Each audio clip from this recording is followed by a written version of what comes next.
నా కాంగ్రెస్ పార్టీ అగ్రనేత రాహుల్ గాంధీ గారు మొదటి నుంచి చెప్తున్నారు.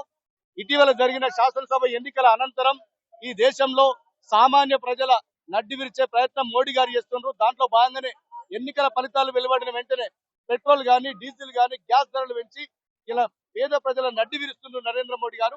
నరేంద్ర మోడీ గారిది కొత్త కాదు. ఎప్పుడు ఎన్నికల తర్వాత కూడా పెట్రోల్, డీజిల్, గ్యాస్ ధరలు పెంచడం పరిపాటు అయిపోయింది. ఇప్పటికే నేను దేశ ప్రజల తరఫున కాంగ్రెస్ పార్టీ పక్షాన మేము డిమాండ్ చేస్తున్నాం. పెంచిన పెట్రోల్, డీజిల్, గ్యాస్ ధరలు వెంటనే తగ్గించి సామాన్యులపైన భారం పడకుండా చూడాల్సిన బాధ్యత మోడీ సర్కార్ మీద ఉంది. లేని పక్షంలో ఇంకా ఆందోళనలు కాంగ్రెస్ పార్టీ ఆధ్వర్యంలో ఉధృతం చేసి ఈ పెట్రోల్, డీజిల్, గ్యాస్ ధరలు తగ్గించేంత వరకు కూడా మా ఆందోళన కొనసాగుతుంది. ఎట్టి పరిస్థితుల్లో కూడా ఉపేక్షించే ప్రసక్తే లేదు. ఇప్పటికే గ్యాస్ ధర పెరిగాయి. ఇప్పుడు పెట్రోల్ డీజిల్ ధరలు కూడా 2 సార్లు పెరిగాయి పరిస్థితి. పెట్రోల్, డీజిల్, గ్యాస్ ఈ 3 పెంచడం వల్ల ప్రతి దాని మీద కూడా బజారం పడుతుంది. నిత్యావసర సరుకులు పెరుగుతాయి, ట్రాన్స్పోర్ట్ పెరుగుతుంది. ప్రతి పేదోడి మీద ఈ భారం ఉంటది. కాబట్టి తక్షణమే చేయాలి. లేని పక్షంలో ఇంకా ఆందోళన ఉధృతం చేస్తారు.